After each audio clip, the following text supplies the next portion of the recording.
Okay, so hello everybody. My name is Sophia, and I'm gonna just explain a bit of who we are and why we are here today. But if you can comment where you school, what school you go, and your name, and we can all see.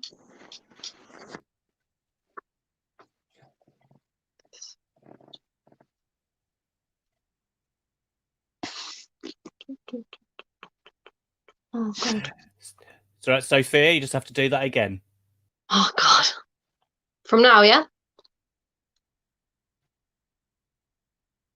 Yeah. So my name is Sophia, and I'm gonna just explain to you a bit about who we are and why we're here today.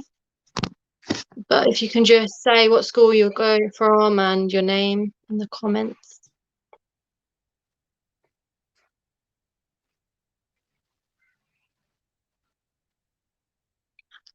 Hello, Emily. Hello, Faith. If you will say what school you're from. Spone School. Spone School as well. Okay.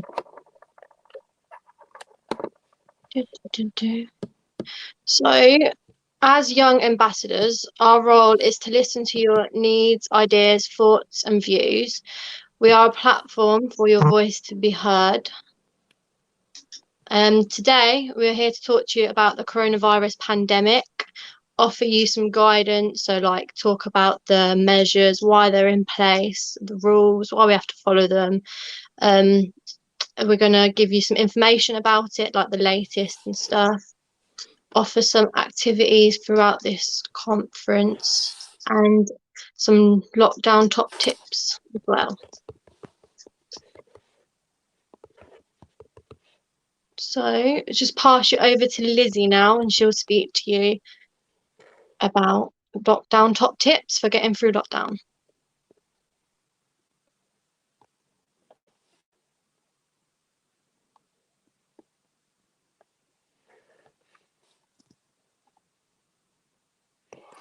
So I guess it's time for me to take over.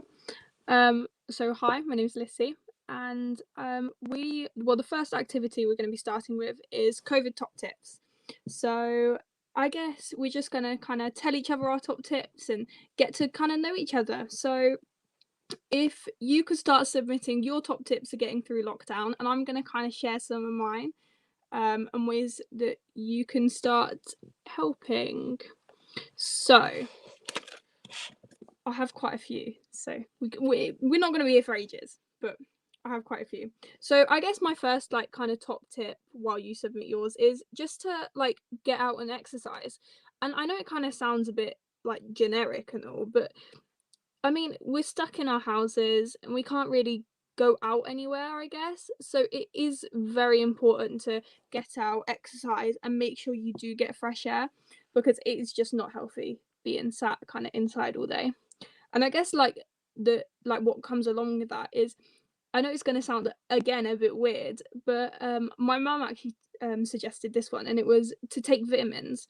So obviously, like in the normal scenario, we would have been outside enjoying life, but now because we're not getting, I guess, as much sunlight and all of that, it is important to make sure that you're physically healthy and that you continue to be physically healthy through the whole of lockdown.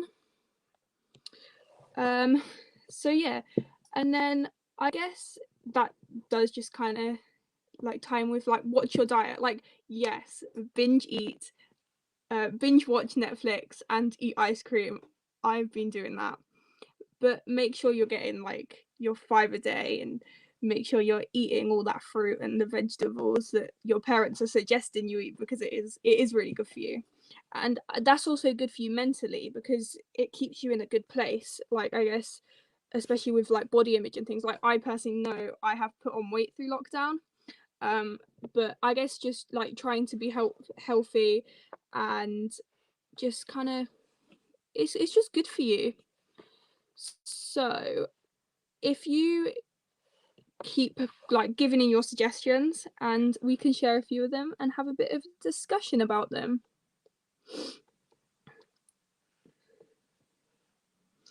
Oh, another thing that I've been doing is is taking up new hobbies. So that's obviously like it is really good.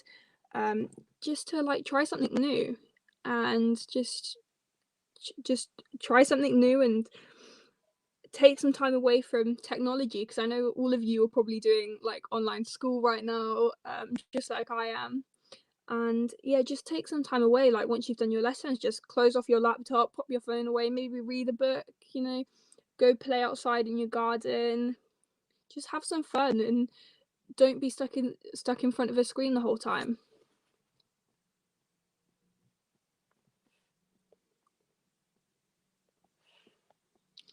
Or right, that well, because hairdressers are closed, I would love to dye my hair, though I do not trust myself because my hair is very long and very blonde and very dead and dry at the moment. But I would love to dye my hair. Especially, I'd like to dye it pink as well. That is, I've started doing that. That is very true. I have started doing that, and honestly, I feel so much better for it. I have so much more energy, and I'm just so much more motivated to just get on and do the day. So, guys, I would suggest working out. It is very helpful. Find something that keeps you away from technology as much as you can. That once again, I do agree with that.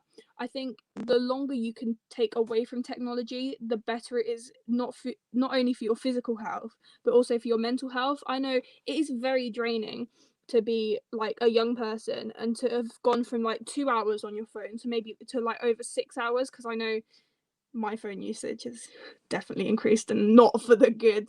So yeah, just make sure you just try something new, whether that be like starting an instrument or going on runs maybe, or even like, I don't know, maybe like you could use the trampoline that you have in your garden that's been sat and hasn't been used for like 5 years.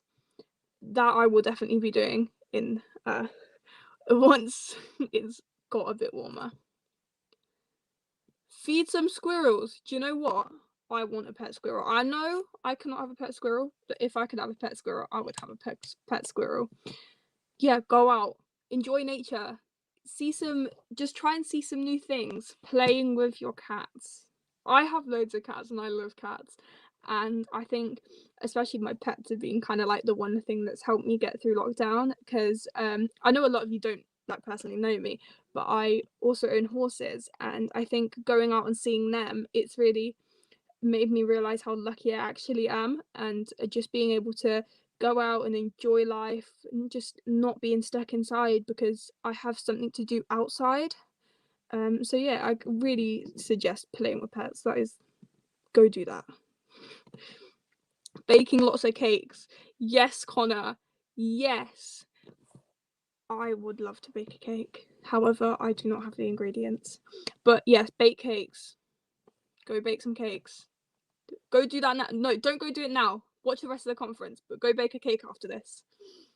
I would suggest baking brownies and then donating some to me because I love brownies. Or lemon cake is also a good shout. Or just a classic Victoria sponge, but go bake some cakes. But make sure to eat it afterwards, because you can't just bake a cake and leave it and bin it. So go bake some cakes. Spending time with family. Yes, that is also a very good one. I think especially now that we're in like lockdown, you can clash heads with your family so much. Like I know I've had so many arguments with my parents over literally nothing. But it's good to just go and spend some time with them, because I think it's made us all kind of realize that what we have isn't permanent. So just go enjoy the time you have with them, and as much as you might not want to go and play a board game with your siblings, go do it if they ask you to, because you don't know when you're going to be able to again. And that's also really good for you mentally, because it just builds more of a bond and more trust. And I think going through this with your family, like having to stay inside and just kind of be with your family for, like, we've been in this for nearly like a year now, it is very much, you do need those strong bonds, and you do need that trust with your family. And I think that like in my form, we've been doing weekly bake off, a different theme each week. That is so cool. I need to suggest that to my school, that I would definitely, hands down, definitely win that 100%. I think as well, going back a bit to the family bit, sorry for kind of like backtracking, but I think as well, it just don't ignore how you're feeling. So speak to your family about if you've got any worries, any issues, anything that's kind of going on that you don't really kind of want to speak to anyone about. Like, I know I personally went through some stuff, kind of like midway through lockdown, like more towards the end, and just speaking to my family just like really helped that. So don't bottle up your feelings and get them all out and get the help you need if you do need help. And I think linking to that, I would also suggest writing down how you feel. That is another good thing. I do have a bunch of books right next to me that I've been writing down kind of how I feel and like what I'm feeling. So yeah, phoning up at least 1 or 2 relatives a day, that is actually very useful. And I think also not only family but also your friends, have to make sure that you're keeping in contact with all these people that you would have spoke to before lockdown. So I think just kind of like speak to them and like keep those bonds, and just kind of, because you can get through so much just speaking to people. And I think like before, like, although yes, I have lost quite a few friends through lockdown, it's so good for me mentally to be able to, go and speak to my best friends and just know that we're all going through this together, and like you're not alone through lockdown. So family and friends, definitely keep in contact with them. And even if you just like randomly phone one of them, FaceTiming my sister while she's at uni, keep in contact with your family. I know my sister's leaving for uni, I think in September. So that's going to be kind of like a big shock because we actually share a room. But yeah, no, just go, keep in contact with your family, and just make sure that you're not isolating yourself. Like, I get like we're all technically in isolation, but don't isolate yourself from the people you're closest to. So yeah, doing jigsaw puzzles. See, this is just another thing you can do to just kind of get away from technology. Like, after online school, just go get that puzzle out of the cupboard that's been sat there that your grandma got you for Christmas 3 years ago that you haven't touched. It's still in the cling film. Go get it out and do it, because if it's taking you away from kind of technology and like just online in general, it's so good for you. And it is kind of rewarding, like doing a puzzle, and then like a really big puzzle, like really small pieces, is really rewarding, just doing one and kind of like being able to see the final piece. I have a practice makeup mannequin face, and I love just having fun doing makeup on it. Do you know what? I did makeup once through this lockdown, just once, but I was so happy afterwards because I literally I loved the way I looked. So no, yeah, just go have some fun with, and like I don't know if this is kind of like a new hobby or just a carried on hobby, but if this is a new hobby, then that's really good. But if it is carried on hobby, make sure to keep at it and you will get better. And yeah, maybe I'll see you on YouTube one day, your makeup skills. Bullet journals are a great way for writing and creativity.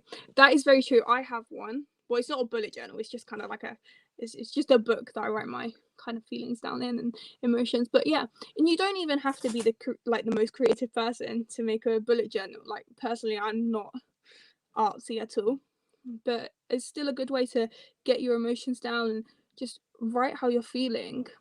And it doesn't even have to be about how you're feeling. You can write about pretty much anything. I like board games like chess. Do you know what? I really like chess too. Like, I'm not the best at it, I will admit. I'm not good at it, but I do really like chess. And yeah, no, but make sure that you don't play against yourself. Make sure you play against a family member. And also, here's another thing you can do.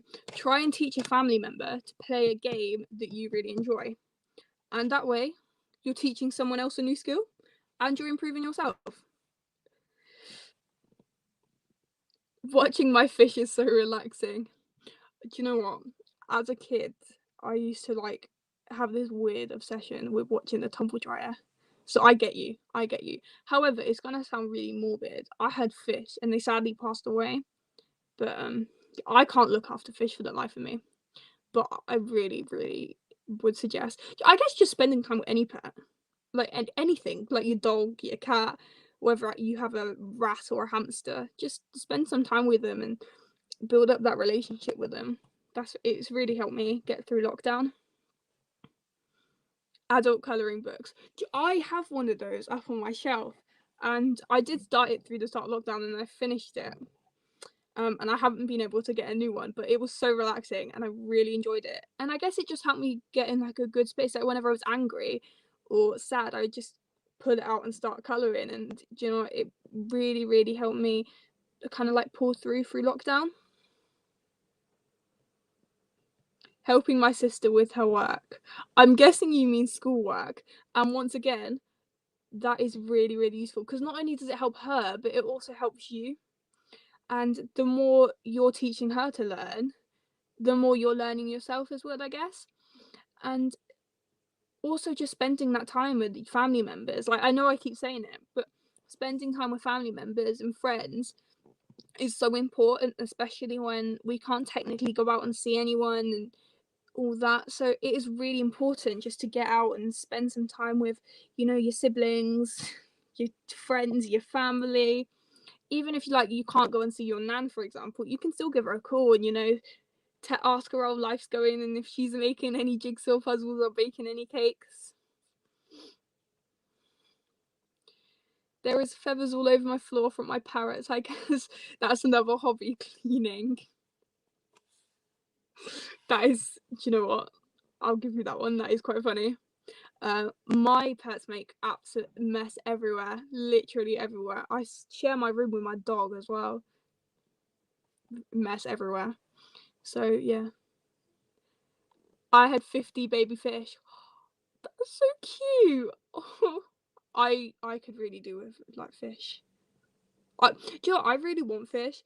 However, like I said before, I just can't look after them. It's like flowers. I just can't look after them. I just forget, and as bad as it sounds, I would just forget and then have to like, yeah. Me and fish just don't go well together. Going to Costa for a takeaway. Do you know what? Takeaways, best invention ever. I don't think I've had like that many takeaways ever since like lockdown. I've had so many. But like then again, it is good to like have a break and just, you know, go and get that takeaway. Go eat that ice cream. But then again, you got to make sure that you're looking after yourself. So don't have a takeaway every night. That's my biggest advice. Don't go to McDonald's every day for breakfast, lunch, and dinner. Maybe like once a week. But make sure to look after your health as well.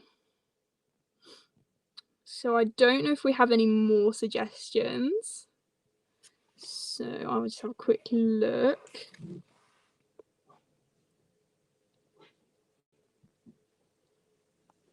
Oh, I don't know what's happening. So I don't know if we're passing off, but I have a feeling we've got a video to watch right now. So I guess I'll see you all in a bit, and enjoy this video.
is telling you that everything has to be true, and that is all a lie.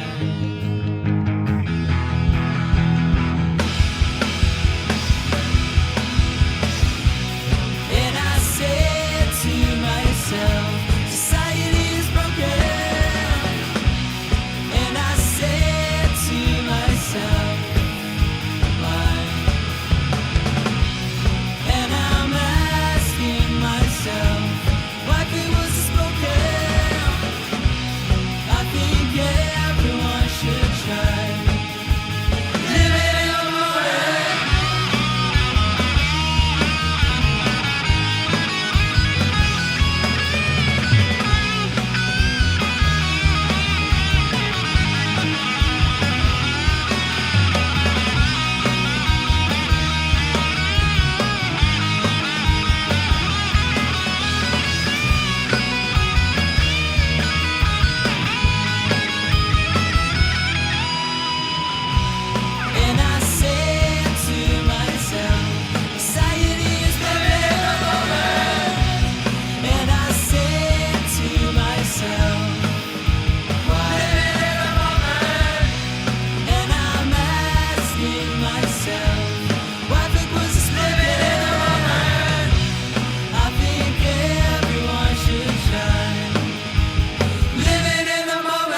Okay, so thank you everyone for like writing in the comments and giving those ideas and top tips as well. That was really good.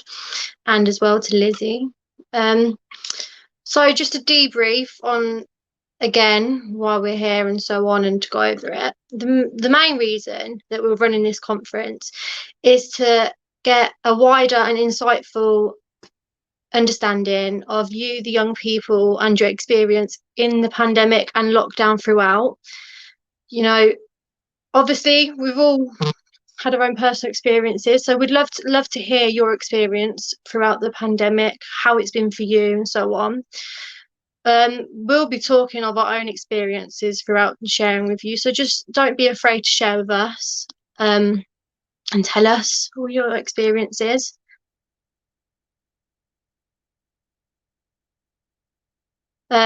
For me personally, the first lockdown was really hard because obviously we didn't really know what to do because it was all new to us and so on, and it was never expected. So I struggled in the first one because not knowing how to cope. But then I think with all the tips and uh, coping mechanisms for the next, it was easier. It's just been very long.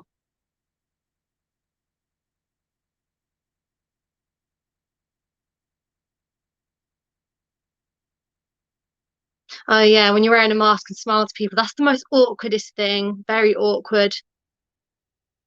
And then people, you forget people can't see you smiling.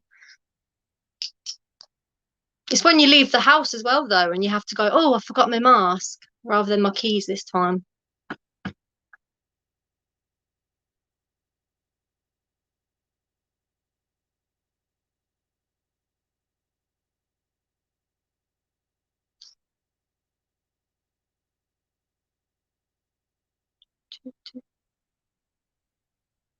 Okay, so I think that's covered. Then we'll pass you over to Charlie, who's gonna do an activity, 3 words to describe your lockdown with you.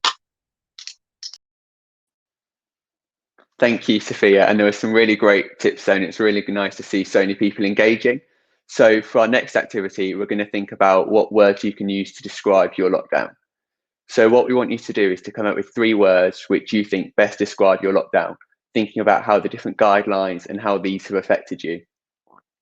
So everyone will remember the government slogan, hands, face, space, and this emphasises and brings together all of the key points and guidance which can help to keep you and your family safe. So thinking about washing your hands regularly, using face coverings when social distancing isn't possible, and trying to keep your distance from others not in your household.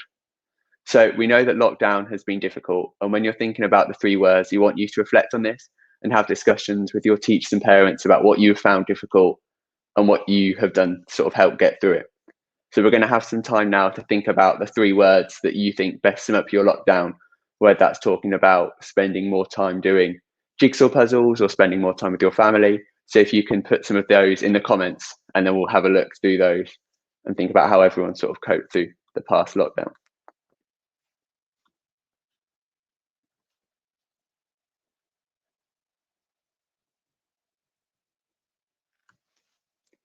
So there's some just on the screen there. So I know at the start there was lots of anxiety around and uncertainty around what was going to happen, and I think some of that still exists.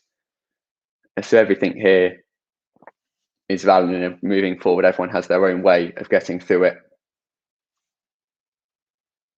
So you can put any of your words into the chat.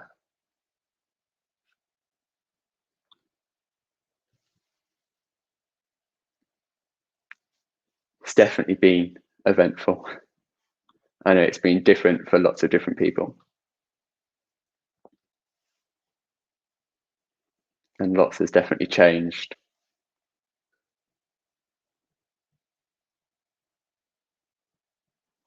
Probably has been boring at times as well. There's lots of changes as well, and it's hard to get your head around. It can be annoying if different rules change or if you're not sure about what you can do.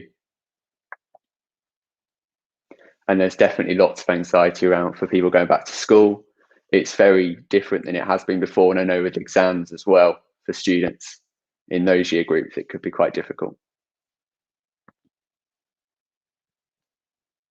boring, a little more boring. The novelty definitely wore off very quickly.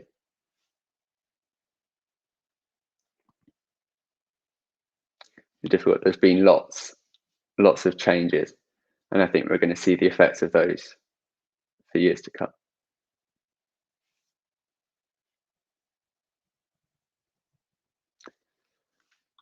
It's definitely been confusing at points. I know lots of things I said change very quickly.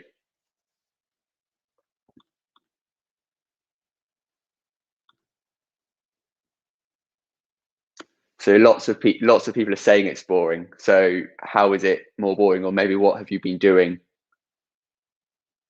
to make it more interesting?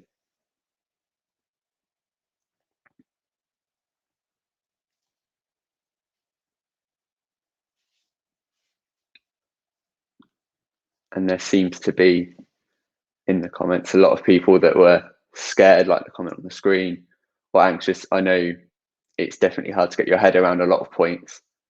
So thinking about how you can use some of the top tips that we've discussed earlier, or moving forward, some of your own coping mechanisms that you've sort of developed over the past year, how you could use those, and how can you maybe incorporate those into your 3 words.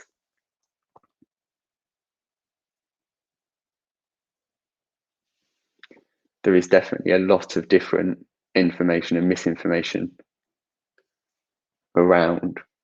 I know that can be frustrating. If there's any more. We've definitely had a lot more time to do things that we might not have time to do before. That's right. I'm not sure if anyone has any things that they've been doing. I know lots of people try to learn a language or pick up a new skill. And that links back to our sort of top tips, so things that you can be doing.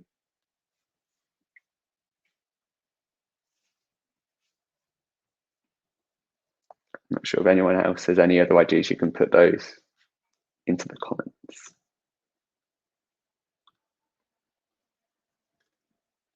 See what else there is. So no, definitely talking to other people. I know we've discussed this before, but that can definitely help. And I know people are saying it's boring, but there's lots of things that you can do with people in your household or your family members. So anyone with any other ideas?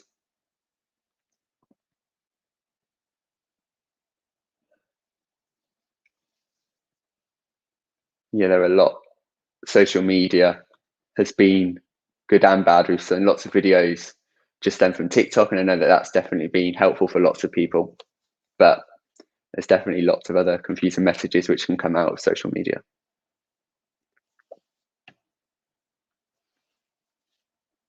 Yeah, well, so there's sort of the same theme. Lots of people were worried, and I'm not sure how people have been coping with that. If you've got any ideas how you've been coping with that sort of anxiety or frustration, because I know it's definitely been going on for a long time now.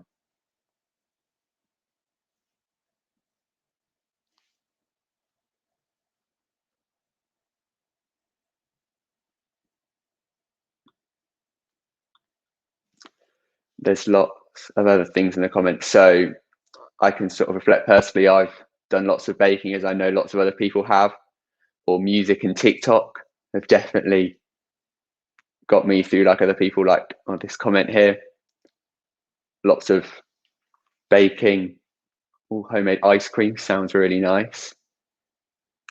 I know I've definitely tried a few new recipes that I found on social media and TikTok, and that's definitely sort of blown up throughout lockdown. And an alarm clock, I would definitely agree. There's some days where you can wake up really late, especially when the weekdays sort of merge into a weekend as well, because you can't really go out like we used to do. So definitely I find getting up earlier sometimes and being able to just start doing some things earlier has definitely helped, as opposed to sort of getting up at lunchtime and then still feeling quite tired. Definitely trying to go on a walk.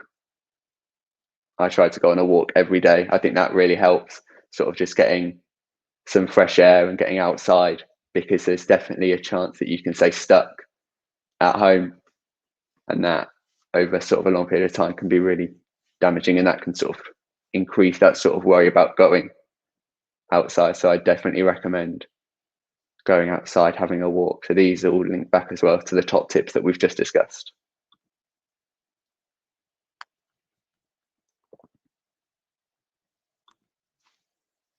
Sure. Any other ideas, you can feel free just to put those in the chat. And there's a lot, I know now we've sort of got a roadmap out of this, and that can sort of provide quite a lot of hope and sort of a way, there's sort of that light at the end of the tunnel now. Yeah, so getting on your bike, getting some fresh air, just being able to clear your mind outside is definitely really refreshing when you're stuck inside all day. So it's definitely nice to get outside and just clear your mind. Yeah, I agree with that.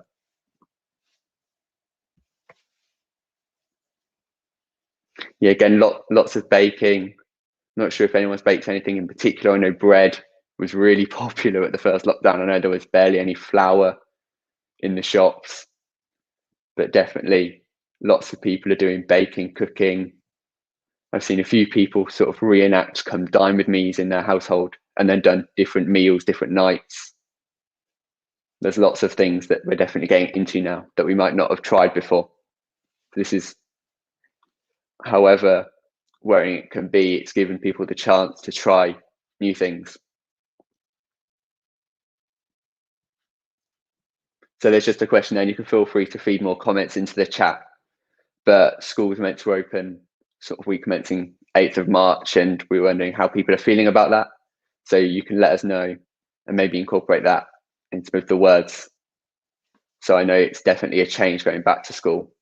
So are you a bit worried, or you're actually happy to be able to get back into the classroom, which a lot of people thought they'd never say, but to be out of your house and get to see some friends, and that's sort of a route back to normality for lots of people. So we're wondering how you're feeling about that and what you're maybe doing to make it a bit easier for yourself.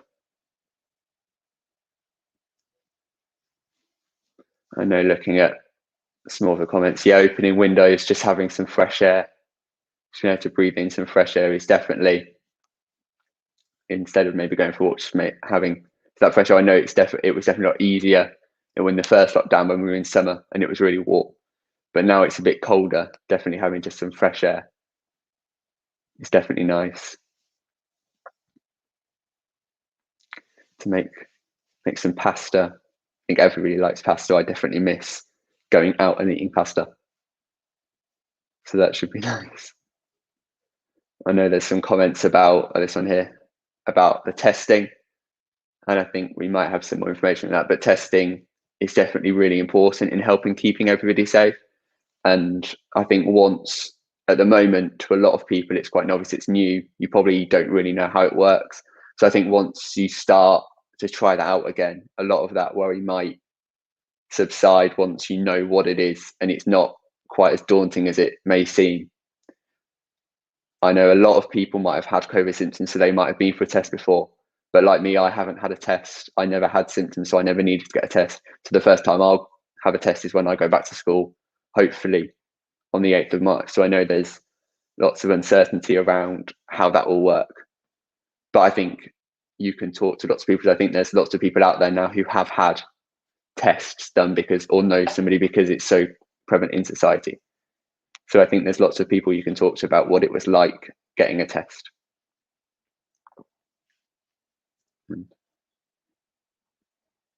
Yeah, definitely going back to school.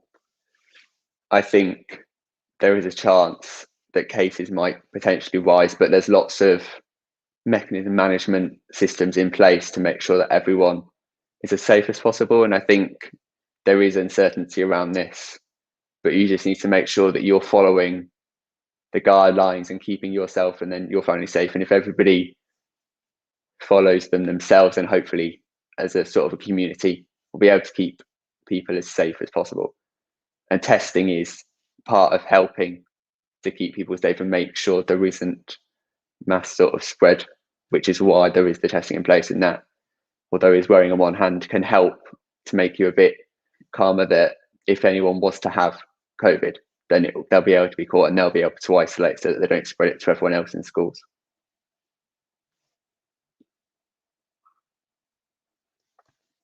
I think we don't quite know what the government is going to announce, but I think everybody's happy that they'll go back to school, and I envisage it would be over potentially a slow period this first week when everyone does have to get tested. But I think we just have to see what happens. But I think everyone's relieved that they do go back to school and they get to see people not through a screen and actually see their teachers and have conversations with their friends in a classroom. So I think definitely this will be really good for students, and I think people are really looking forward to getting back into a classroom to be able to learn not through a computer or a phone as we have done for so long.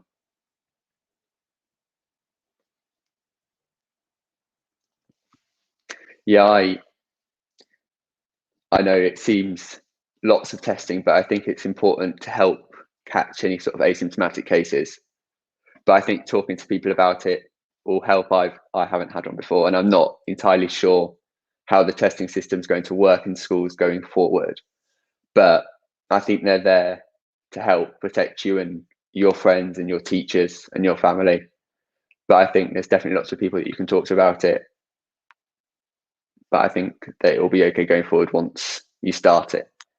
And I don't think there'll be as often as you may first think. Yeah, I've never had a test.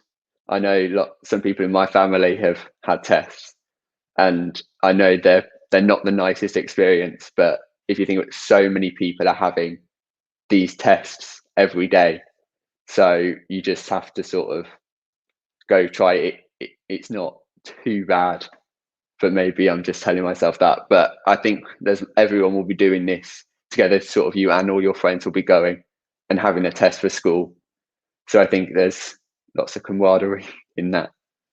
But it will definitely be interesting when we go back to have to try these tests, because yeah, I like you have never had one before. Yeah, and that's their point. They're not the nicest things, but also they're not the worst thing ever. And it sort of helps, so you can take it. It's not a nice experience, but you know that by doing the test, if you're positive, you'll then be able to isolate. And if you're negative, you know that while you're in school, you're not spreading it to lots of people. So although it isn't nice, you sort of have to probably think in the back of your head that you're doing this for a reason. It's to help protect you and your friends. So it's not the nicest thing when you do it, but it's definitely there to help you. So that's sort of a nice feeling.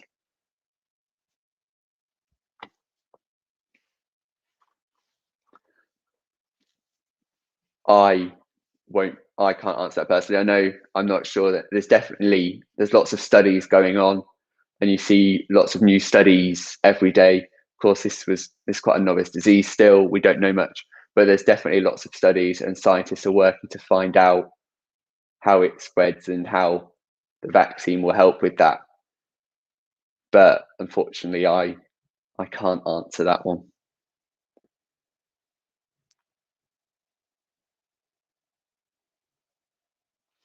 Yeah, I know, and especially if you watch the news, there's a lot on the news at the moment which isn't the nicest thing to watch, and it feels like it's sort of bad news on bad news. So I think definitely talking to people about it and getting outside, and not sitting down and watching the news in the morning and then watching the news at lunchtime and then the news in the evening. I think it's sad. People do want to help, and especially sort of sending vaccinations to poorer countries as well. But there's lots on the news at the moment which you see how everybody around the world has been affected, and some people unfortunately are a lot worse off than other countries. But I think you sort of need to talk about it with people and not just watch and read the news all day. So I think you can sort of get into a loop, especially at the first lockdown. You'd watch it and then you see the cases, and you'd watch the conferences and all the briefings, and I think it can get quite a lot, and it can really sort of pile up on you. So I think you just need to sort of pull away from the news at points. So of course, watch it, find out what's happening, but you don't need to sort of feel that you have to watch it all day.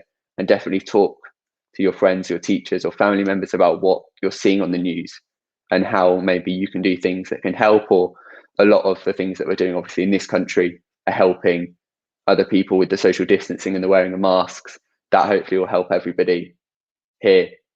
And then there's obviously measures otherwise, but it is hard to watch lots of things, especially on the news, about how everybody is suffering and a lot of people might be worse off than we are. And I know that can be hard.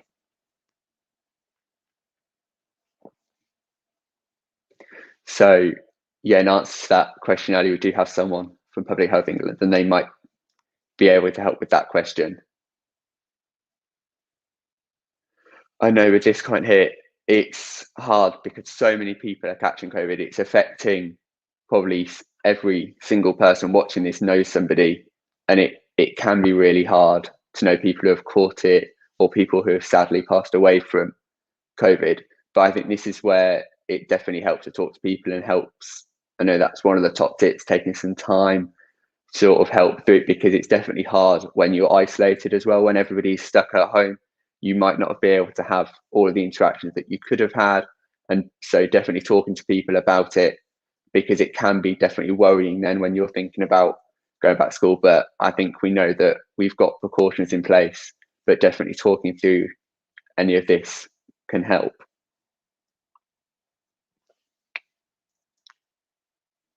Exactly. Everyone, if we all follow the guidelines and the rules, that will definitely help everybody to get through it. And I know the roadmap, although we've got one, it seems a long time, but there's those intervals for a reason. So we need, if everyone's following the rules as we're expected to, or even making sure that you're not, or if you're walking with a friend and someone else comes, taking the option maybe, oh, I'll go home for the rest of today, so that we're not a big group of people, to make sure that we follow it as best as possible, because that is the way that we're going to get out of this the quickest, and it's going to be better for everybody. So it's just following the guidelines now, and remembering this isn't going to be something that lasts forever. It's hard and it's worrying now, but hopefully this is going to be over within the next few months with a lot of restrictions. So it's not going to last forever, and it's going to come to an end soon. So it's just following the restrictions now, and then we'll be able to get through it and hopefully go out and see our friends and go to school as normal. So definitely it's following the guidelines now, and it's making sure that you, your friends and all your family members, so talk about how important it is and what can happen when we do follow them, so that we can actually come out of this.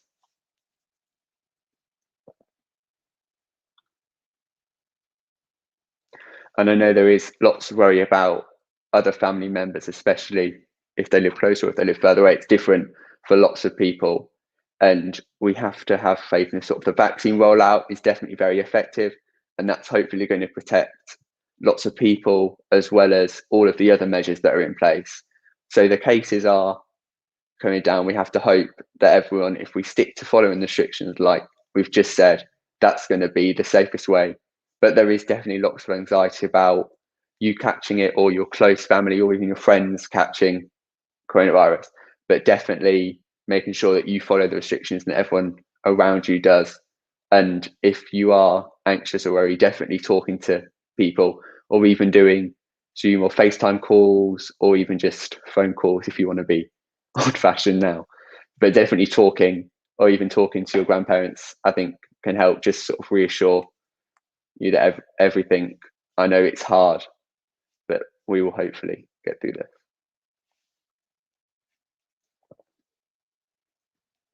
I'm not sure if there's any other comments in the chat, but definitely doing things so everyone's doing this together.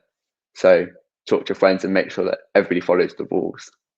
And that's probably the best advice that we've got, to make everybody aware. I'm not sure if we've got any other comments or.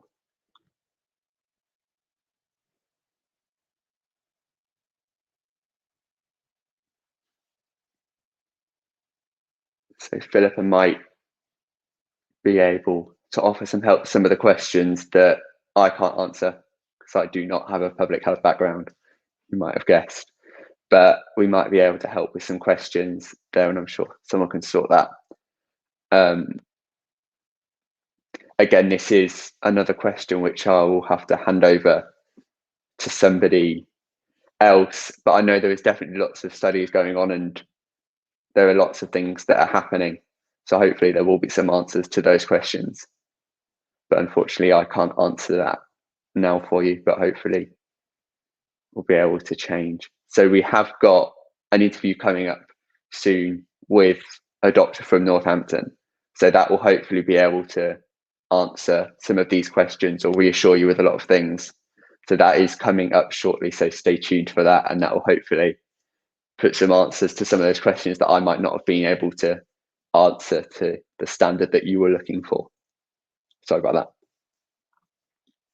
I'm not sure if anyone else has got anything else to add to this. So just the point of what we wanted to do with this 3 words is thinking about how you can sum up what it's been like for you and thinking about the importance of the guidelines and the sort of ways that you have coped with this. And I think we've had lots of really helpful comments. And just to say what Philip has just commented there is that you can get COVID more than once. So just because you've had it, you're not invincible. So it's important. And I know it's been said, so even if you had the vaccine, you need to make sure that you're following all the rules still and make sure that you're being as strict as possible with yourself to make sure that you are socially distancing, you are wearing a mask, you are washing your hands regularly. So if you're going out and you're coming back, washing them for the 20 seconds, singing happy birthday twice, and just making sure that you're doing everything possible. These are all things that add up, sort of help protect you as much as possible. So it's just making sure that we follow all of the guidelines.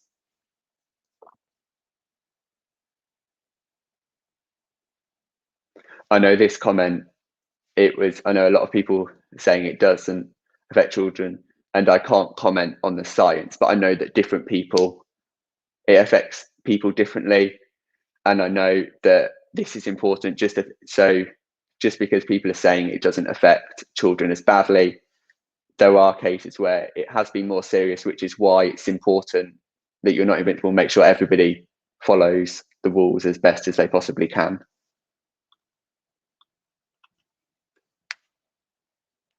And I'm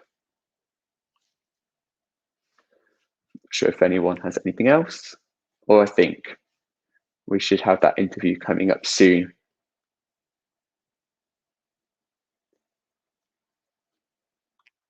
So I think we're going to have a short break now. I think there's some comments there, and there's going to be a radio interview for a little break. So I hope that I've been helpful and that you've enjoyed that sort of little activity and that we've been able to answer as many of your questions as possible. And I hope you enjoy what's coming up. Thank you very much. What concerns or worries you the most when it comes to your education? We're not even thinking about if we're being taught adequate stuff and stuff that's useful to us. We're like, when you think about it, what we're learning now, are we going to apply it to after we leave uni? If we're learning a maths-based subject, I mean, of course we will in some sense, depending on what place you go into. But for me, someone who's not planning on going to uni, is what I'm learning even useful? Am I going to apply this in any job or any life scenario that I go into? Probably not. I'm not really worried. The only thing I'm worried about is that when we had to do like mini mocks from home, like I recently did my mock exams like in my bedroom, and it was really kind of like, okay, well, I know I'm not going to be doing as well as I could have done because obviously I've missed out on loads of school, and if this is what's going to be used, the grade I'm getting in my GCSEs, because obviously I'm not doing GCSEs anymore. They've been like not cancelled, but it's been changed. It's kind of a worry that I'm not going to get the grades I feel I deserve. Like, I'm not that worried because it is what it is. Like, but what I'd say is the biggest thing is probably the indecisiveness. Like, we were told that my exams were going to go ahead this year, then they're going to be cancelled, then they're going to go ahead. Then we got told they're definitely cancelled when everyone else has got cancelled, the year 13s. And then it's now come out that we're now doing our exams. I'm worried about how my grades are going to come out in the end, like if I'll be able to go to university and study the subject which I want to study, I'm worried about like if I'll be able to get work experience before I go off to university. Probably just my results in terms of exams and stuff, and then university fees and all of that.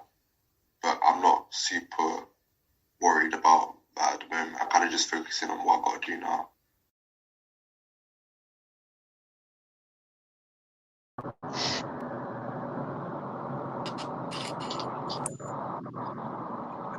All right.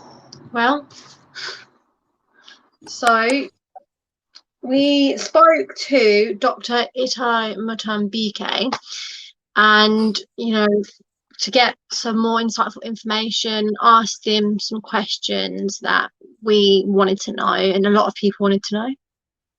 So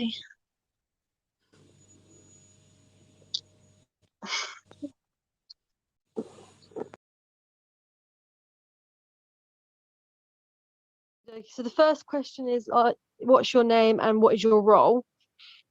Okay, so my name is Itai Matumbike. I'm a consultant forensic psychiatrist. I'm also the executive medical director of Northamptonshire Healthcare NHS Foundation Trust. Okay, so one of the other questions is, why do we need to follow the guidelines and rules? So basically, a bit of background about what COVID is, just so that I put things into perspective.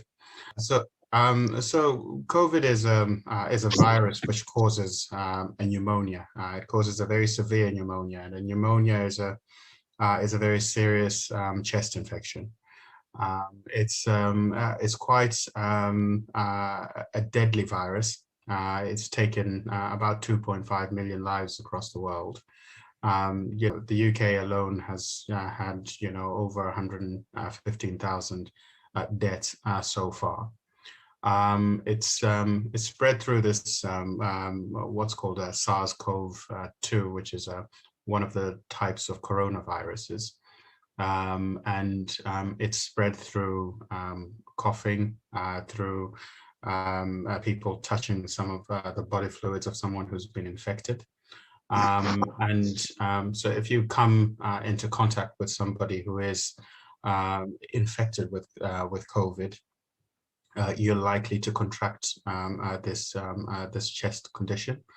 It tends to be quite serious for people who are of a certain age. It also does disproportionately affect people of color as well.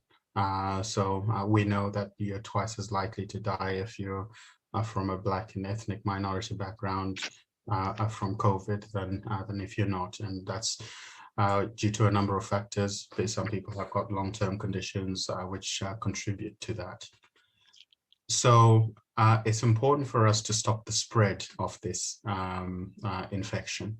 And stopping the spread is by limiting human contact as much as possible. So when we are asked to, stay within our own homes and only go out when it's absolutely necessary as part of the lockdown, it's actually for our own safety. It's actually for our own health. Some people contract COVID and they don't know that they've got it. Some people may not suffer the most serious, effects of the condition. So those individuals may be going around spreading the infection to people who are more vulnerable and susceptible to having it. So that's one of the reasons why it's very important for us to limit, the contact, listen to the guidance about washing our hands regularly, always wearing face coverings in public places, and things like that. As a obviously doctor, and that, does it frustrate you with the people who say that they don't believe COVID and that they don't follow the rules like the rest of us? Is it frustrating to hear them question it and stuff? It's more saddening than frustrating, because I think those numbers that I mentioned before, they're more and more becoming people that we know. Who've probably died of it. I've got colleagues of mine working in the hospitals who were unfortunate to contract the condition, and they sadly passed on. And a lot of people in the community, know of it now. It's out there. Some people have suffered from it. Those who've managed to battle the condition and escape with their lives, have lived to tell the tale. So more and more people are becoming more aware of COVID. I think the difficulty has always been that it tends to be lethal for people of a certain age and for certain vulnerable groups of people. So people who are younger and more physically well might be under the illusion that they might not get it. But we've seen, particularly with the new strains of COVID, that the risk for people who are much younger, who were traditionally not known to contract COVID, are now starting to have it, starting to suffer from the side effects of it. When we saw in the second wave, the number of people, increasing in terms of deaths and in terms of infection rates with the new strains, we could see that, it was a completely different kettle of fish that we were dealing with. And it put quite a lot of pressure on the NHS. I think it's important for us to raise awareness and to share information. I mean, there's a lot of social media misinformation out there, and that sort of fuels, that thing that you were mentioning about, people not following the guidance and being quite, relaxed about the rules. But, as people get to know more about it, I think people are starting to take it more seriously. Yeah. What's the youngest person that you've known to have COVID severely? Well, not known personally, but in some of the hospitals, some of the pediatric hospitals, we've had COVID in very young children, and these children have tended to suffer from a very severe sort of after effect of COVID, although it happens in very, very small groups or small numbers, it does happen. Children are sort of infected with COVID. So anyone can be infected with COVID, basically. The current situation in Northampton with COVID-19 and what's the rollout of the vaccines? Okay. So the vaccines are now being rolled out in what are called vaccination centers. What has happened has been that we started with the most vulnerable people, so the people who we know from, studying the virus that they're most likely to die from it. So it was usually the people who were over 80 who needed to receive that vaccine first. I think, nationally, the numbers of, those older people who've accepted the vaccine has been really high, and that's been very, very encouraging. I think we've got uptake rates of, in the 90%, which is quite positive, and it, gives us, a lot of encouragement in the NHS that, those most vulnerable people who are, who we've seen, dying of the infection, are developing that herd immunity. Then there are people who whose immune systems are weakened for various reasons. People who might have cancer, or people who might have, long-term conditions like diabetes and high blood pressure and, HIV infection. Those individuals would tend to have, what we call weakened immune systems, and they've been put on the priority list. So at the moment, we're rolling out what is called nationally as, cohorts 5 and 6. And, those are people with long-term conditions that make them vulnerable to suffering from the infection, and also people who are now in their 50s are starting to receive the vaccine. So I think we're going at a steady pace. I think the challenge that we have is, people perhaps not trusting, the vaccine itself, that it's safe. And I think that's a challenge that we are starting to face, and it's important for us to get the right information out there so that, our uptake remains steady. Will children be vaccinated at a point as well? No. So the vaccine, well, not generally. It's not a blanket no. The vaccine, when they did the clinical trials, excluded children who are under 16 years of age. Now, remember what I said to you earlier, that there are certain people with long-term conditions like cancer, etc., that might make their immune systems vulnerable. Now, in those cases, where there is significant risk, and, people with asthma who tend to, to suffer quite significantly from COVID, those individuals would be offered, the vaccine, to offer them that protection. So generally, the numbers of children who tend to come down with COVID and suffer significant illness is less in comparison to adults and even older adults. So generally, that group of people had not been put on the priority list for vaccination, except if you've got some significant long-term conditions. Okay. How long do you think these measures will be in place? For example, wearing masks and stuff like. At what point will we be able to come out and not have these things, or is it always going to be a case of always there? Oh, I would hope that we can return to a semblance of normal life, and it's strange saying that word normal, but it's sort of a pre-COVID life. But from my perspective, our priority at the moment is about reducing the risk of infection. So there's something that they call the R number. You might have heard about it.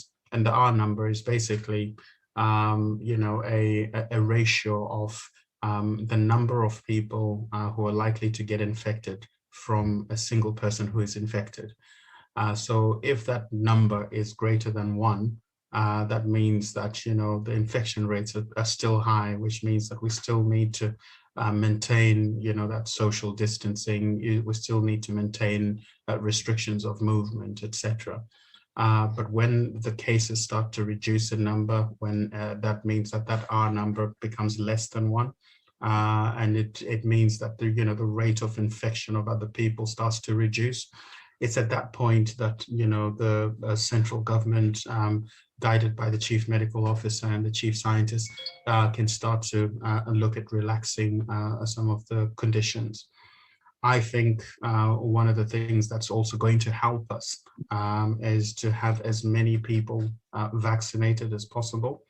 So if you've got about 90% of the population immune to COVID-19, then that means that the ability of the virus to be transmitted from person to person is significantly reduced, and you start to eradicate the infection. And it's at that point that we can start to have much more relaxed conditions in public. I think right now it's very, very important for us, even as we roll out the vaccine, for us to be extremely careful about transmission rates. We need to make sure that we wash our hands, we sanitize, we wear our face coverings when we're in public places, and go out for just the essential journeys. I think, we've heard reports, quite sad reports, of people having parties and house parties and having lots of people involved, drinking alcohol and that sort of stuff. What's sad about these situations is that, some of those people might not actually develop symptoms and become very unwell. But what they can do is actually pass on, the infection to their more vulnerable family members, and who might actually end up getting a very serious illness. So there are different types of COVID. There's a kind of short-term COVID, and some people recover from that. And there's something which is a new phenomenon called long COVID, where people will suffer some really long-term effects of having had COVID. Where they've got breathing problems, they've got muscle weakness, and general body malaise, and it's quite a disabling condition. So it's really important for us to kind of minimize the risk of this infection kind of wreaking havoc on all of us. Yeah. Why do you think BAME communities are being slow on the uptake of the vaccine? Okay, so there are a number of reasons for this. I think there has been quite a lot of mistrust. So mistrust of pharmaceutical companies, mistrust of central government, and that coupled with a lot of misinformation on social media, has really kind of led to people having some really strong views about the vaccines not being safe, and the vaccines being dangerous, the vaccines, people worrying and having been misled that it might integrate with your DNA and cause mutation, or people worrying that it might be part of an experiment or a plot to exterminate Black people. The truth of the matter is that there have been times in history where people of color have been subjected to experimentation without their consent. I think you may or may not know about the famous Tuskegee experiment in the 60s and 70s in the United States, where men of color were experimented on and allowed to have long-term effects of syphilis in the name of research. And those sort of unfortunate moments in history have really eroded public confidence in science, and in amongst people of a BAME background. It is important to note, though, that this is a completely different situation. We have a virus which is, on its own, really taking many lives globally and locally. It's important for us to pull together as a community to try and, curb the spread of this.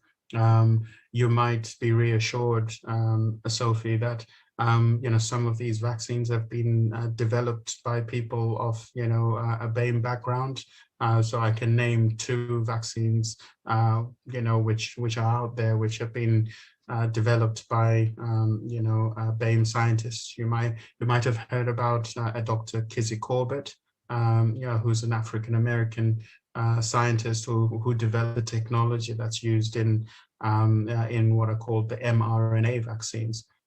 So she's someone who is of color, and she is someone who cares very deeply about her local community, and was really at the cutting edge of science, developing a solution that might help prevent the spread of this deadly virus.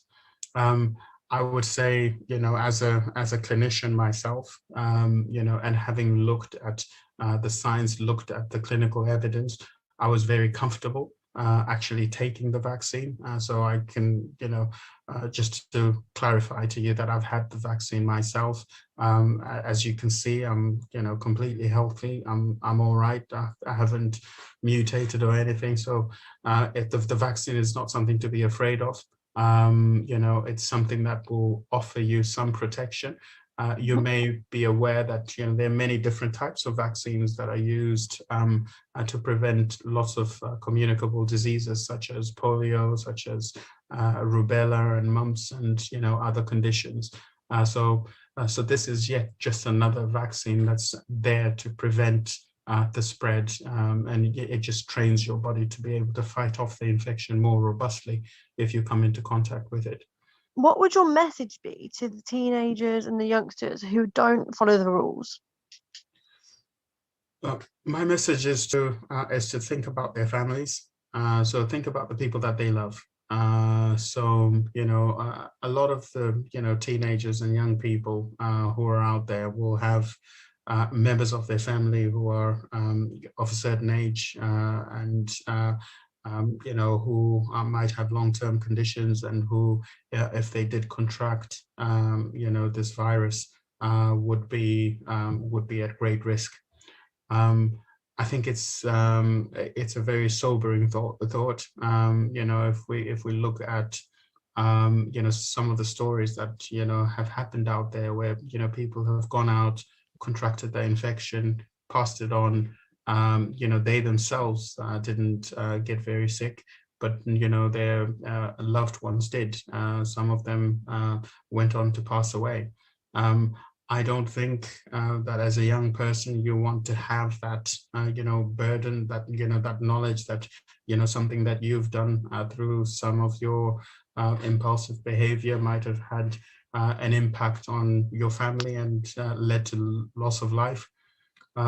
So it's important, so not just to kind of protect yourselves from getting this virus, but to protect your family. To protect the people who you hold dear. And so my message is just that, really, think about the people around you, think about the people you love. If you don't ever want to see them coming into any harm, so let it not be something that you've done that causes them to come to any harm. Yes. Would 90% of the world need to be vaccinated to see COVID under control? So the data tells us. So there's a way of calculating the number of people who need to be vaccinated or who need to have what is called herd immunity, to stop the spread of the virus. And for COVID, because it varies from infection to infection, and for COVID, it's around 88%. Of the population that does need to be, vaccinated or immune from the condition. There are lots of complications. You'll probably have heard on the news that there are new strains, of COVID, which are out there, and because of those new strains, some of the vaccines that we've developed may have slightly reduced effectiveness at fighting the infection. But I think it's important to remember that not all of the strains are resistant to the vaccines, and they're not completely resistant to the vaccines. So the more of us have the vaccine and develop that immunity to COVID, the easier it is going to be for us to to eradicate it across the world. Yeah. Obviously, as a doctor, you lot are on the front of it. You see a lot every day. How would you describe your experience? My experience has been varied. I work mostly in mental health and not in the acute hospitals. So I don't see as many of the critically unwell people in ICU. I have treated people who were positive with COVID, and it can be quite distressing. The trust that I am medical director for looks after people who are recovering from acute care.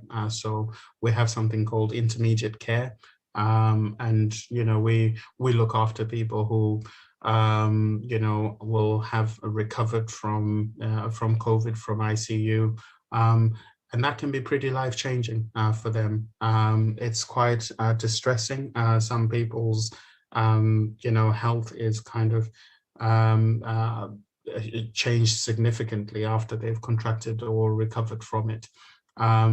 and it is quite, it's quite sad. It's a lot of pressure on the staff.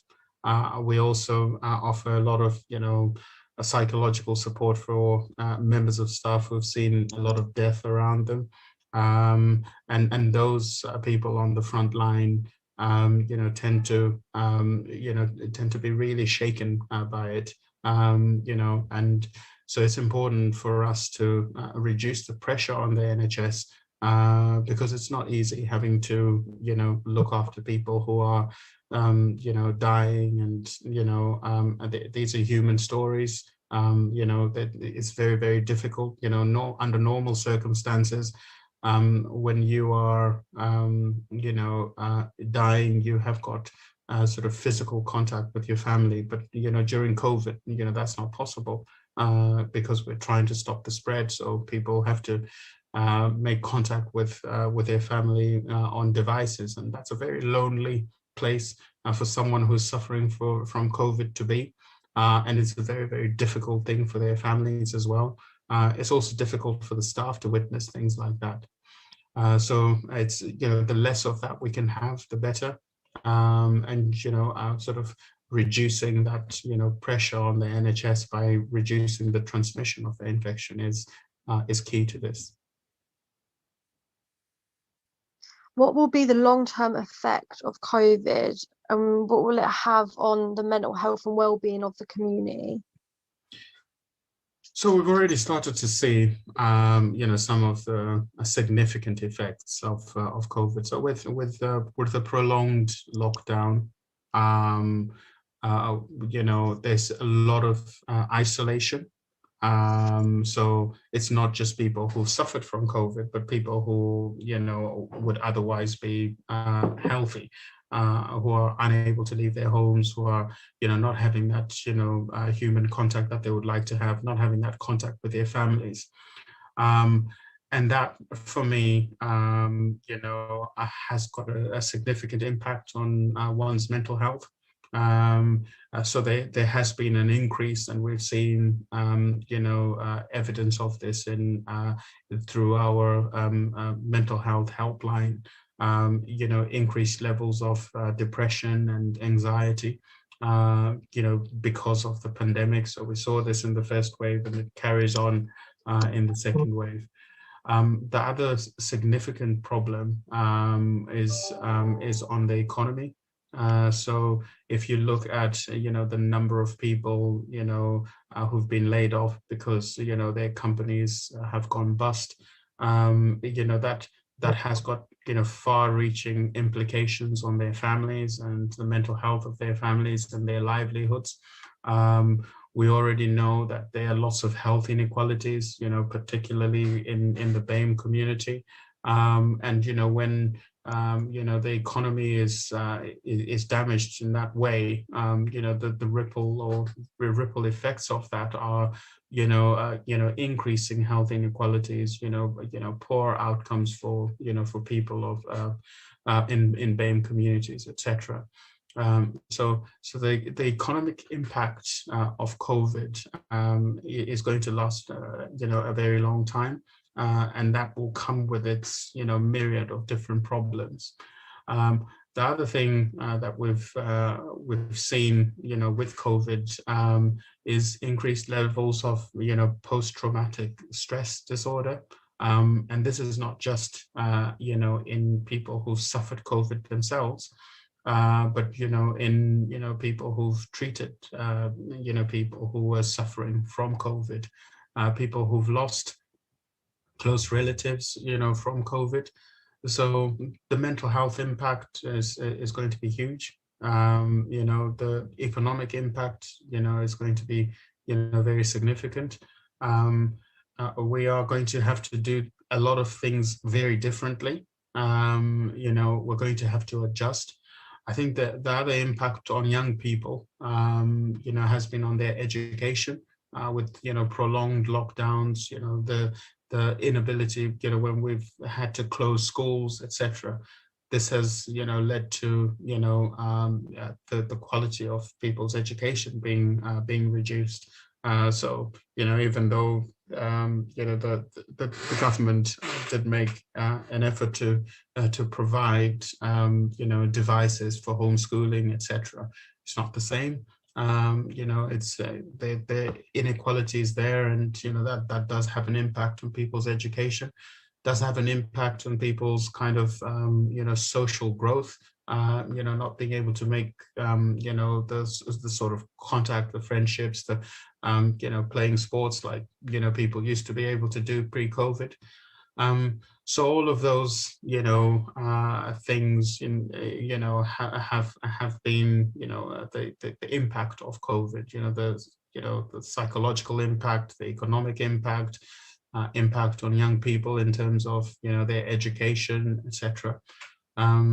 So it's a different world that we're living in now. We have to adjust, but we shouldn't lose sight of the impact that this condition has had. Yeah, well, I think you've informed us and gave us a lot of insight, and thank you for answering our questions and taking time to talk to us today. Is there anything else that you want to add on, or? No, I think it's a really positive thing that you're doing, Sophia. Just reaching out to young people and spreading the positive message about following government guidelines and not being worried about the vaccines. And I'm really impressed with the work that you're doing. So I really just wanted to thank you for inviting me and giving me an opportunity to talk to you about it. No, thank you so much. We do really appreciate you taking time and talking to us. Okay.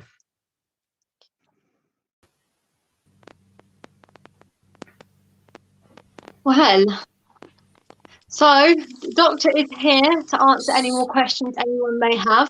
So I'd just like to say a huge thank you to the doctor. And if any of you have any questions that you would like us to pass on to him, make sure to put them in the chat and we will make sure to get you some answers.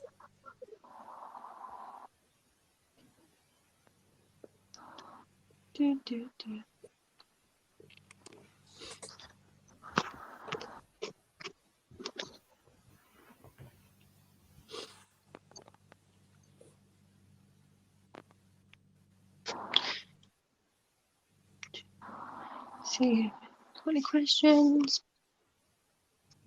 Start introducing each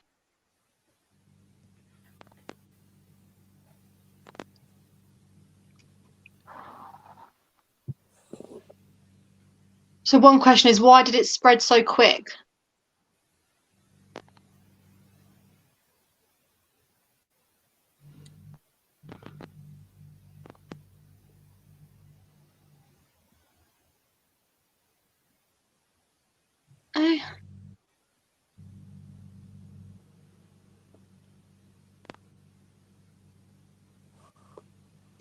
Introduce yourselves. We just lost the doctor. Just okay. As questions are coming, we've lost the doctor. All right.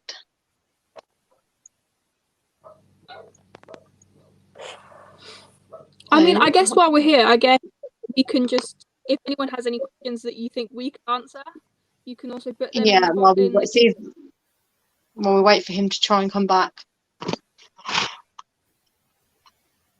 I think he covered a lot, so a lot of it's been covered as well, for why it's important we follow the guidelines, and especially social distancing, because it's younger for us younger people, it's a lot harder because we like to socialise and be with our friends because it's necessary to our well-being.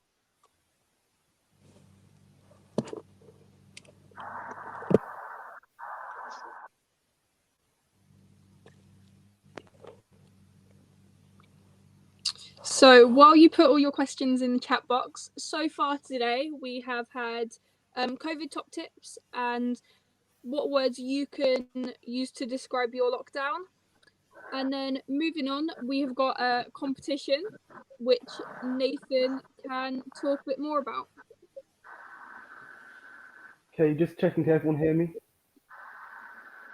I'm going to take it as a yes. Okay, so coming up, we have a competition. So this competition is very exciting. So you've got this little sheet with a mask on it. If you haven't, you can just use any blank piece of paper. Now I'm going to explain. On here, you have 10 minutes to design your own unique, fantastic design on this mask, okay? Once you've done, you can upload this through either the Free to Talk Instagram page or give it to your teachers. And they're going to be judged. And the best one, this is where the best bit comes in, the best one, so the winner is going to have their own mask made so they can wear, because even though lockdown stuff's starting to like open up a bit more, we still got to wear masks. And what's better than wearing this snazzy new mask you've made yourself? Be unique from all your friends. So before we start, I've got a challenge for you. Who can tell me their thoughts on wearing face coverings? Has anyone got any personal thoughts about wearing face coverings? How do you feel? That's your first challenge. Can anyone tell me?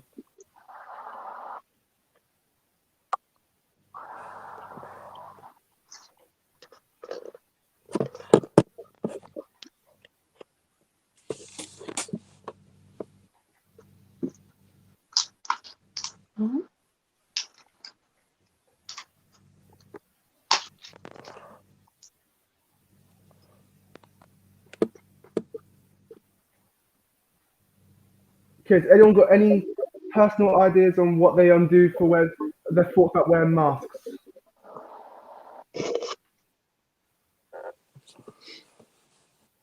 Okay, so we've got can't breathe. I'll give you a little trick. This is the trick for it. So on the sides, the little two ropes, if you twist them, so they're tangled up and put it around, it'll open up the bottom so you have more chance to breathe, so it's easier to breathe. Any more? They get annoying. So I know they get annoying, but the good thing is they're not just protecting other people, they're also protecting you. So if everyone's wearing them, there's less chance of spreading, and that's going to make you more safe. And then the more you feel safe, the better it's going to be. I mean, I don't like wearing them in the summer, too hot. But just think, if you win this competition, you've got a nice stylish new mask that you can wear, be unique, then you'd want to show it off. In winter, they are amazing to keep warm. See, that's a good idea. That's what I'm going to start doing, wearing masks in the winter. Is there any more? Very hard to breathe in and might sometimes fall off. So same with hard to breathe, you just twist it, it makes it a lot easier. And sometimes they fall, sometimes they break, but sometimes it's easier to get the ones that are already pre-made instead of the quick disposal ones, to get the permanent ones, which again, if you win the competition, you have your own snazzy permanent one to wear all the time.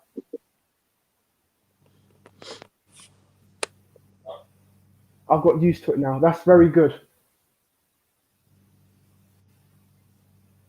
My glasses steam up wearing them. So I saw this cool DIY on YouTube. So you get a plaster, and so you get a plaster the same color, and you just put the plaster on top of it, touching your nose, and your glasses won't steam up. I'm gonna try it when I go back to school.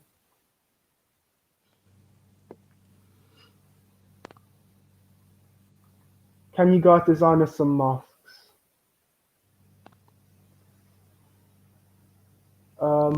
I'm making my design right now. Well done. So, is there any more questions, or should I go back to talking about the masks? Okay. So with this challenge, you have 10 minutes. I want to see you unique. Show your personality. Show what you're feeling. Show inspiration. If you're good at music, show that on your mask. If you're good at sport, show that on your mask. Show your passion, okay? Be really creative. Do something that no one else would do, okay? So what we'll do is we'll give you 10 minutes to design this mask, and then send them in. You send them into either your teachers or into the Instagram page, okay? So remember, the winner gets their mask created. I'll let you start now. And remember, guys, How do you the more think young unique people? the more chance you have of winning. How do you think young people's voices can be heard, and what do you think is the right platform? Get made fun of for ranting on social media, and they tell you to take real action. So then the question is to the older people, what is the action that you want us to take? I feel like any platform that young people speak on gets ridiculed purely because certain generations and certain groups of people don't want to listen. I think they just see the age in it, and they just don't bother listening. I don't really think what platform like social media I'm sure like if Boris Johnson puts a Twitter post up, he's not going to be looking out for all the kids' posts, comments on it or anything like that. So unlike social media isn't going to be working. It's only like platform you can sort of use at the moment because of lockdown.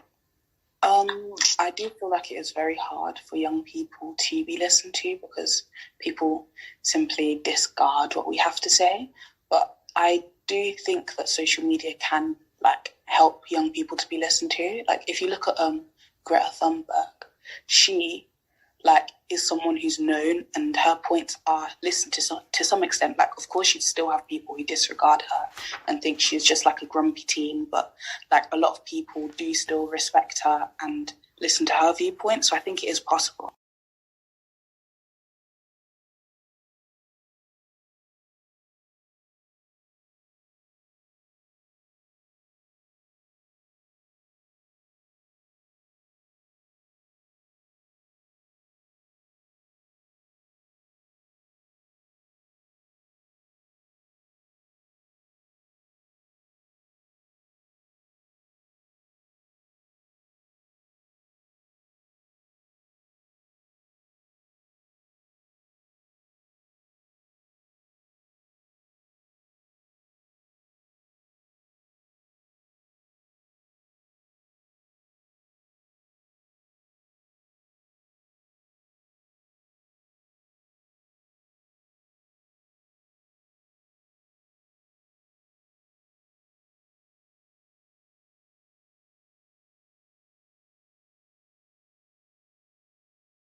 So if you work on your mask or mask designs, you can then send them via Instagram or Facebook, and I think there is a link on the screen that you can send them to. And don't worry, they don't have to be sent in immediately, so you've got some time to make sure that they're perfect.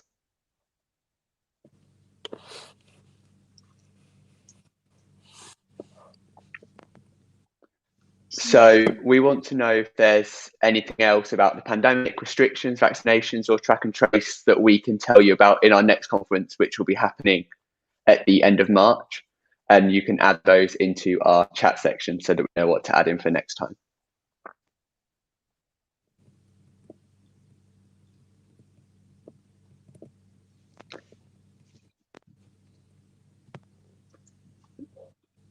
So feel free to put all of your suggestions into the chat section now. And we are also running a storytelling competition where we'd like you to share your pandemic experiences through art, whether that's drawing, storytelling, poetry, painting, dance, or even spoken word. So any art forms are welcome. And I can go back to what we said at the start. So we're part of the Young Leaders COVID Ambassador Group, and we are working to support other young people throughout the pandemic. So if you'd like to join us or would like some more information, then please follow Free to Talk, and the link, I believe, is still on the screen for you. So if you've got any other questions, feel free to post them in the comments and we can have a go at answering them as well. Join us, get involved, be part of our team.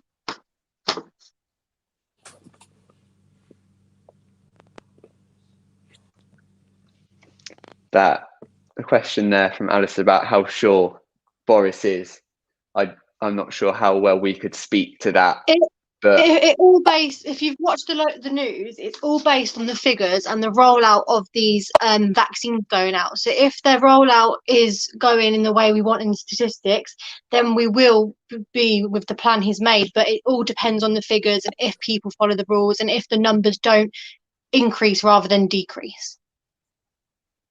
So it's just about following the restrictions as best you can. And then I'm sure that will mean that we can come out of this as quick as possible.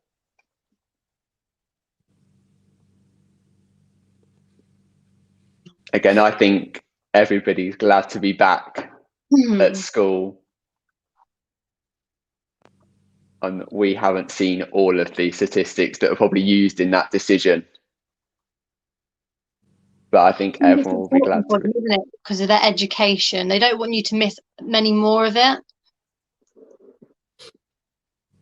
There's lots of things that come with being at school. I think it's not just learning, it's the social aspect, and it gets people out of the house. So I think there's lots of important factors for students to go back to school.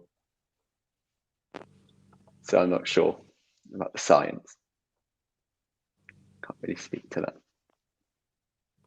But I think everyone's happy. And if you've got any concerns or any questions about going back to school, you can post those in the comments as well, or that's fun. Yeah, Philippa will answer them as well because she's based around that aspect. She's got lots of good knowledge that she can share. She liaises with them, so the actual going into. So she's got the best advice for that.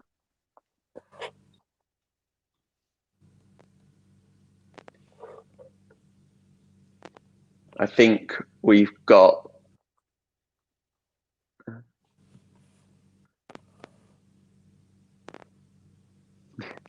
the mental health is definitely a hard button. I think everyone deals with it differently. I know we've spoken a lot about the top tips at the start.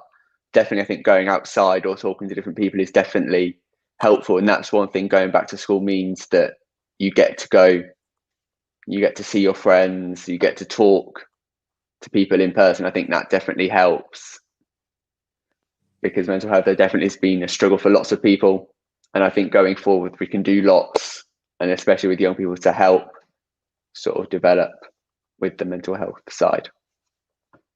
Just keep talking, communicate to people how you're feeling, don't bottle things up, because we're all here for each other. We've all experienced a lot of change last year and obviously this year as well. And just don't feel like you can't reach out to anybody. So we hope this session as well, this little conference, has been helpful in answering any questions or any sort of concerns that you have. So you can keep putting those. How old do you have to be to join our team? I don't know if any of us are too sure on that. I don't think there is there? I think it's any, you're all young minds, we all think alike, we all benefits off each other. I don't think there's an actual limit.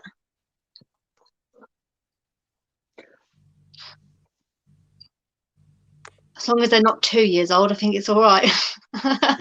Yeah. How many designs are we allowed to send? As many as you want. Get creative. If you want to make more. Boost your chance up. Yeah, as Philippa said there, going back to school is really important for lots of reasons, and we have discussed some of those. I'm sure everybody's thrilled. Probably for the first time ever, people want to go back to school. But yeah, I think as well, it's like for only so long you can keep them away from it before it does really deteriorate on somebody. And it's like for your well-being, you need it in all aspects, emotionally, physically, and mentally. Definitely, I feel the level of education, it's harder at home. Oh. Right, that's good. It's good. Cry it out, because if you hold it in, then you know it's not good to hold things in. You need to let emotions, and emotions are a thing that we all have, and it's like it's not a weakness to feel how you feel, but to actually address it as well is a strength. I think as well, like I think we can all agree that this probably has been us at some point in the lockdown. And it is normal. It's not straight to have like feel sad or feel frustrated with the situation. Like we've all been there. Like you're not the only one. And it's also really important to tell people. Definitely.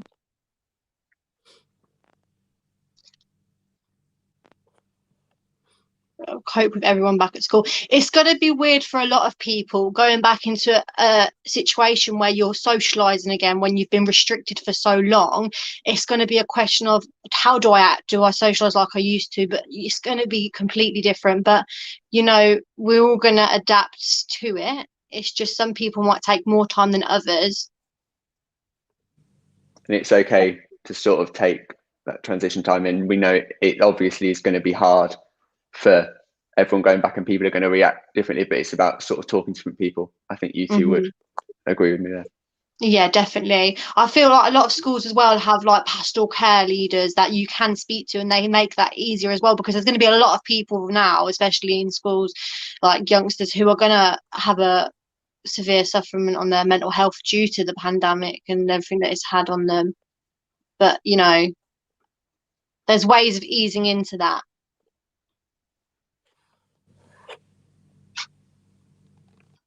Yeah.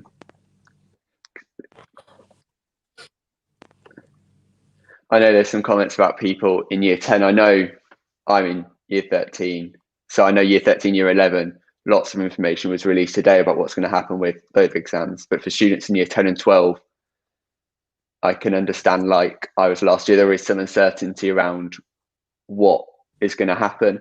I'm not sure if there are plans yet about changing the GCSEs or the A levels next year, but I think a lot of that will depend on what happens going forward, because I was meant to sit, the year 13 was meant to sit exams, but then we had another lockdown and then things changed. So I think it will depend on what happens over the next sort of year and a bit, depending on how. And I'm sure there'll be lots of people looking into the fairest way to do it. But I know that the waiting and the not knowing is definitely a bit worrying. But I think everyone understands what's happened. So you just have to try your best. Exam in May, but I'm worried that I won't do well because we haven't been in school since year 10. I'm in year 10. Yeah. If you're worried about that exam, then just speak to your teacher. I'm sure they can help you with it, and obviously won't be the only one. You've all been put in a predicament because obviously you're in education, you're just starting like to actually go into the important exams as well, as like where you're picking your subjects, I think, and you just learn them. So it's it's hard. I think everyone understands it's not just you who was had to stay out of school, it's everybody. So I think there'll be things that will be put in place to help, but it's not just you who's going to have to sit them having had to learn at home. Everyone is in the same position in a way. So I think that definitely helps in terms of what will happen, and everyone is struggling and finding it hard. So you're not alone in that. I don't know why I'm not as excited for going back to school, but like last week, that was all I wanted. I think it's probably to do with because there's a lot of uncertainty around everything. That's why it's hard to understand your emotions and know how to feel, because we've always been changed. Like we weren't meant to have, like we had one lockdown and now we're in lockdown 3. And we're all just, it's been a lot of confusion for everybody because none of us would have expected it either. And we've all just had to go along with it. I think as well, it may also like be nerves because like we haven't been in school for like a long period of time in like so long. I think my school, last time I actually remember going to school was like before Christmas, and that seems like decades ago now, like when you think about it. And I think I know for myself, I am nervous to go back to school, and like I was excited like a couple weeks ago, like knowing that I might be going back to school in the future, but now it's getting closer. I'm kind of dreading it a bit because I don't really know how I'm going to be able to cope with like socializing with people when I haven't done it like face to face in so long. So I guess just talk about like why you're not really that excited to go back, or if it is nerves or like you're just dreading it, then just speak about it and get it out, I guess. Yeah, so I think that was really helpful. And I know it's just difficult that sort of everyone's going through it. So thank you for sharing some of the comments in the chat, and I hope that we've been able to answer them as best as possible. And now we've got a video to share with you. So please put any more comments in the chat. Thank you.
lives of their own. Everyone is fighting and there's no one to solve them. And I am all alone.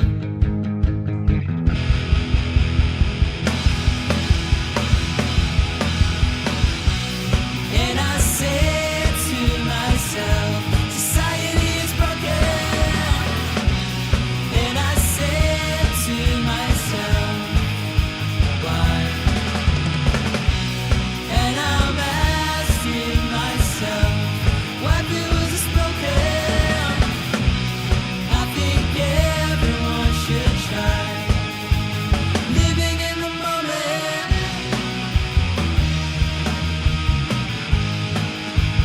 Living in the moment.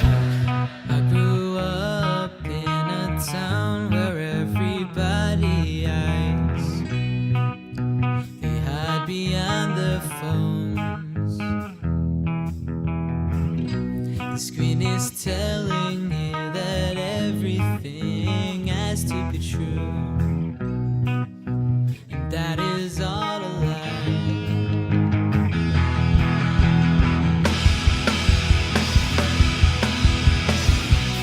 And I say to myself, society is broken. And I say to myself, why? And I'm asking myself, what was spoken?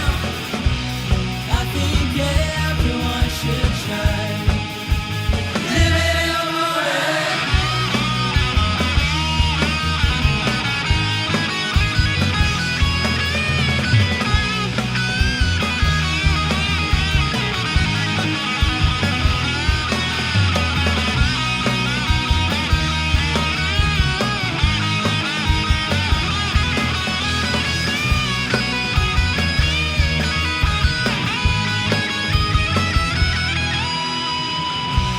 And I say to myself, society is living in the moment. And I say to myself, why? Living in the moment. And I'm asking myself, what was living in the moment? I think everyone should try living in the moment.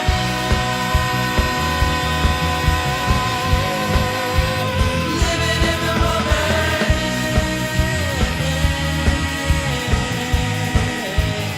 Living in the moment.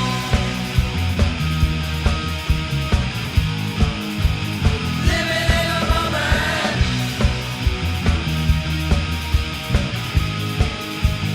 Living in the moment.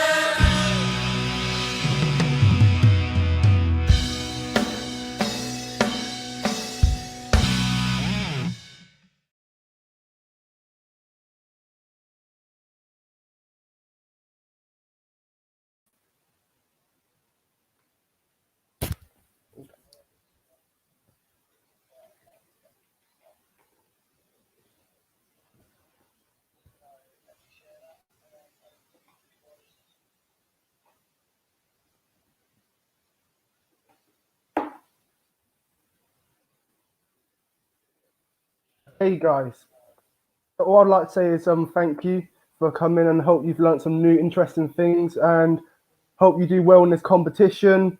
I hope you enjoyed the videos that we presented, all the other information, and I'll just like to say thank you and hope you enjoyed it and have a good day. Thank you, and the social media links should be in the comments for the mask competition, or if you've got any other questions, and we'll try our best to answer them. Thank you.